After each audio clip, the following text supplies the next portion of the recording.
ಹೌದು, ಎಲ್ಲರ ನಿರೀಕ್ಷೆಯೂ ಹುಸಿಯಾಗಿವೆ.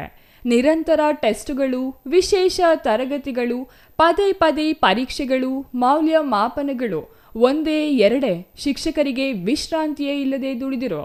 ಆದರೆ ಅವರ ಶ್ರಮಕ್ಕೆ ತಕ್ಕ ಫಲಿತಾಂಶ ತರುವಲ್ಲಿ ಮಾತ್ರ ಸಂಪೂರ್ಣ ವಿಫಲರಾಗಿದ್ದಾರೆ. ಇದಕ್ಕೆ ಕಾರಣ ಶಿಕ್ಷಕರ ಬೋಧನೆಯಲ್ಲಿರುವ ಲೋಪವ, ಇಲ್ಲವೇ ಮಕ್ಕಳ ಕಲಿಕೆಯಲ್ಲಿರುವ ನಿರಾಸಕ್ತಿಯ ಗೊತ್ತಿಲ್ಲ. ಒಟ್ಟಿನಲ್ಲಿ ವರ್ಷಕ್ಕೆ ಜಿಲ್ಲೆಯ SSLC ಫಲಿತಾಂಶ ಕುಸಿಯುತ್ತಲೇ ಸಾಗುತ್ತಿದ್ದು, ಕೊನೆಯ ಜಿಲ್ಲೆಯಾಗಿರುವ ಯಾದಗಿರಿಯೊಂದಿಗೆ ಪೈಪೋಟಿಗೆ ಬಿದ್ದಂತೆ ಚಿಕ್ಕಬಳ್ಳಾಪುರ ಜಿಲ್ಲೆಯ ಫಲಿತಾಂಶ ಕುಸಿಯುತ್ತಿರುವುದು ಮಾತ್ರ ಆತಂಕಕ್ಕೆ ಕಾರಣವಾಗಿದೆ.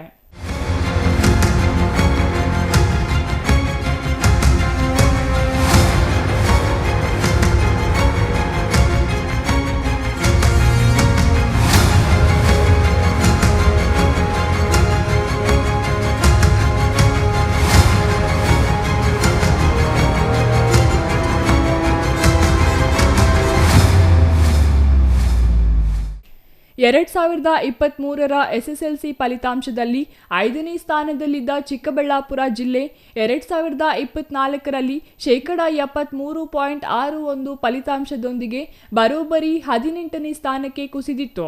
ಆಗಲೇ ಜಿಲ್ಲೆಯ ಶಿಕ್ಷಕರ ಬೋಧನೆಯ ಬಗ್ಗೆ ತೀವ್ರ ಆರೋಪಗಳು ಕೇಳಿಬಂದಿದ್ದವು.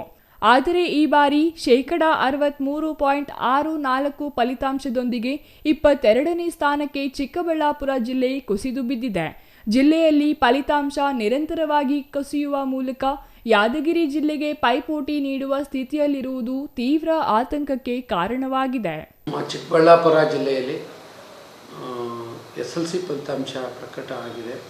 ಎಲ್ಲ ಶಾಲೆಗಳಲ್ಲೂ ಕೂಡ ಈಗ SSLC ಫಲಿತಾಂಶ ಪ್ರಕಟ ಆಗಿ ಎಲ್ಲ ಮುಖ್ಯೋಪಾಧ್ಯಾಯರು ಈ ಸಂಬಂಧ ಕಾರ್ಯೋನ್ಮುಖರಾಗಿದ್ದಾರೆ.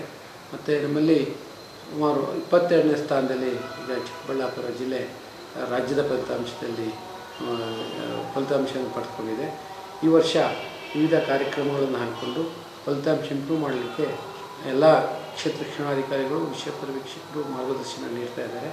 ಮುಖ್ಯೋಪಾಧ್ಯಾಯರು ಸಹ ಶಿಕ್ಷಕರು ಹೆಚ್ಚು ಶ್ರಮಪಟ್ಟು ಕೆಲಸವನ್ನು ಹಿಂದಿನ ವರ್ಷಗಳಲ್ಲಿ ಮಾಡಿದ್ದಾರೆ. ಈ ವರ್ಷವೂ ಕೂಡ ಪ್ರತಿ ತಿಂಗಳು ಪರೀಕ್ಷೆಗಳನ್ನು ನಡೆಸಿ ಇಂಪ್ರೂವ್ ಆಗಿದೆ.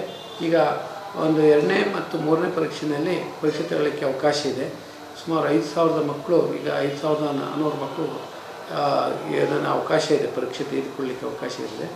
ಈಗ ಪಾಸಾದಂಥ ವಿದ್ಯಾರ್ಥಿಗಳಿಗೆ ನಮ್ಮ ಜಿಲ್ಲೆಯ ಆಡಳಿತ ವರ್ಗದ ಪರವಾಗಿ ಅವರಿಗೆ ಶುಭಾಶಯಗಳನ್ನು ಕೊಡ್ತೇವೆ. ಮತ್ತು ಹೆಚ್ಚು ಇನ್ನೂ ಇಂಪ್ರೂವ್ಮೆಂಟ್ ಪರೀಕ್ಷೆಗಳನ್ನು ಪಡೀಲಿಕ್ಕೆ ಅವಕಾಶ ಇದೆ ಅನ್ನೋದನ್ನು ಅವ್ರಿಗೆ ತಿಳುವಳಿಕೆಯನ್ನು ನೀಡ್ತಾ, ಮತ್ತು ಈ ಒಂದು ಉತ್ತಮ ಫಲಿತಾಂಶ ಬರಲಿಕ್ಕೆ ಶ್ರಮಿಸುವಂಥ ಎಲ್ಲ ಶಾಸಕರಿಗೆ, ಮುಖ್ಯೋಪಾಧ್ಯಾಯರು ಕೂಡ ಧನ್ಯವಾದ ತಿಳಿಸಿ, ಇನ್ನು ಮುಂದಿನ ಪರೀಕ್ಷೆಗಳಲ್ಲಿ ಉತ್ತಮ ಫಲಿತಾಂಶ ಬರುವಂತೆ ಕ್ರಮವಹಿಸಬೇಕು ಅಂತ ನಾನು ಅವರಲ್ಲಿ. ಇನ್ನು ರಾಜ್ಯದ ಫಲಿತಾಂಶ ನೋಡುವುದಾದರೆ, ರಾಜ್ಯದ ಒಟ್ಟು 5,936 ಸರ್ಕಾರಿ ಶಾಲೆಗಳಿಂದ 3,21,841 ವಿದ್ಯಾರ್ಥಿಗಳು ಪರೀಕ್ಷೆ ಬರೆದಿದ್ದು, ಇದರಲ್ಲಿ 2,01,790 ವಿದ್ಯಾರ್ಥಿಗಳು ಉತ್ತೀರ್ಣರಾಗಿ 62.7% ಫಲಿತಾಂಶ ಬಂದಿದೆ. ರಾಜ್ಯದ ಒಟ್ಟು 3,583 ಅನುದಾನಿತ ಶಾಲೆಗಳು ರಾಜ್ಯದಲ್ಲಿದ್ದು, ಇದರಿಂದ 2,214 ವಿದ್ಯಾರ್ಥಿಗಳು ಪರೀಕ್ಷೆ ಬರೆದಿದ್ದು, 1,18,066 ವಿದ್ಯಾರ್ಥಿಗಳು ಉತ್ತೀರ್ಣರಾಗಿ 58.97% ಫಲಿತಾಂಶ ಬಂದಿದೆ. ಅನುದಾನ ರಹಿತ ಶಾಲೆಗಳು ಒಟ್ಟು 6,364 ರಾಜ್ಯದಲ್ಲಿದ್ದು, ಇವುಗಳಿಂದ 2,68,835 ಮಂದಿ ಪರೀಕ್ಷೆ ಬರೆದಿದ್ದು, 2,03,219 ಮಂದಿ ಉತ್ತೀರ್ಣರಾಗಿ 75.59% ಫಲಿತಾಂಶ ಬಂದಿದೆ.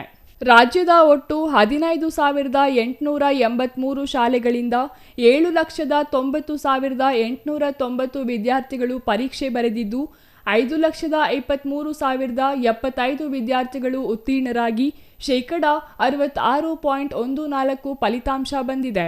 ಇನ್ನು ರಾಜ್ಯದ 329 ಸರ್ಕಾರಿ ಶಾಲೆಗಳಲ್ಲಿ 100% ಫಲಿತಾಂಶ ಬಂದಿದೆ. 6 ಸರ್ಕಾರಿ ಶಾಲೆಗಳಲ್ಲಿ ಶೂನ್ಯ ಫಲಿತಾಂಶ ಬಂದಿದೆ. 53 ಅನುದಾನಿತ ಶಾಲೆಗಳಲ್ಲಿ 100% ಫಲಿತಾಂಶ ಬಂದಿದ್ದರೆ 30 ಅನುದಾನಿತ ಶಾಲೆಗಳಲ್ಲಿ ಶೂನ್ಯ ಫಲಿತಾಂಶ ಬಂದಿದೆ. ಅನುದಾನ ರಹಿತ 539 ಶಾಲೆಗಳು 100% ಫಲಿತಾಂಶ ಬಂದಿದ್ದರೆ 108 ಶಾಲೆಗಳಲ್ಲಿ ಶೂನ್ಯ ಫಲಿತಾಂಶ ಬಂದಿದೆ. ರಾಜ್ಯದ ಒಟ್ಟು 821 ಶಾಲೆಗಳಲ್ಲಿ 100% ಫಲಿತಾಂಶ ಬಂದಿದ್ದರೆ 144 ಶಾಲೆಗಳಲ್ಲಿ ಶೂನ್ಯ ಫಲಿತಾಂಶ ಬಂದಿದೆ. ಇನ್ನು ಜಿಲ್ಲೆಯ ವಿಚಾರಕ್ಕೆ ಬರುವುದಾದರೆ, ಜಿಲ್ಲೆ ಕಳೆದ 3 ವರ್ಷಗಳ ಫಲಿತಾಂಶದಲ್ಲಿ ಸತತ ಕುಸಿತ ಕಾರಣವಾಗಿದ್ದು, ಪ್ರಸ್ತುತ ಸಾಲಿನಲ್ಲಿ ರಾಜ್ಯದ ಫಲಿತಾಂಶದಲ್ಲಿ 22ನೇ ಸ್ಥಾನಕ್ಕೆ ಕುಸಿದಿದೆ. ಈ ಬಾರಿ ಜಿಲ್ಲೆಯಲ್ಲಿ ಒಟ್ಟು 5,400 ವಿದ್ಯಾರ್ಥಿಗಳು ಉತ್ತೀರ್ಣರಾಗಿದ್ದಾರೆ. ಇನ್ನು 9,469 ವಿದ್ಯಾರ್ಥಿಗಳು ಉತ್ತೀರ್ಣರಾಗಿದ್ದು, ಜಿಲ್ಲೆ ಯಾವುದೇ ಉತ್ತಮ ರ್ಯಾಂಕ್ ಗಳಿಸುವಲ್ಲಿಯೂ ವಿಫಲವಾಗಿದೆ. ಶಿಕ್ಷಣ ಇಲಾಖೆ ಅಷ್ಟು